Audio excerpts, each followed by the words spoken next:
And I was like, oh my God, they're gonna jump my dad butt. I remember my dad saying, "You don't ever touch my son ever again." Right? I was I'm chuckling because this story reminded me of something that happened to me when I was a kid, right? So I was at the bus stop one day, and this kid was older, and everybody was scared of this kid because he was a problem, right?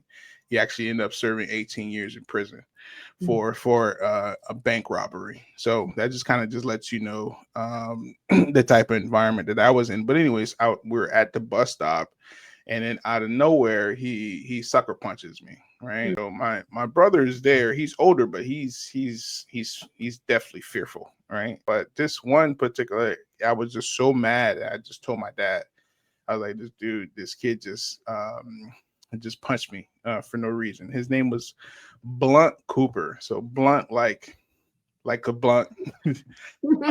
And so my dad comes to the bus stop, right? And I remember I was just kind of like nervous like that. My dad was at the bus stop or whatever. So the kids are on the bus, and I get on the bus, and then my dad jumps in the on the bus, right?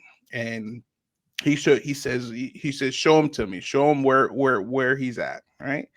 And they sit all the way in the back of the bus, right? So then we walk back there. I was like, him, right? And then I remember being scared for my dad, but you're in elementary school, but this is how bad the situation was, right?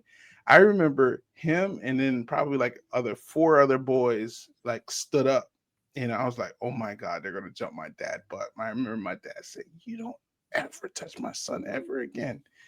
Right? And I remember that moment because he never bothered me ever again, you know?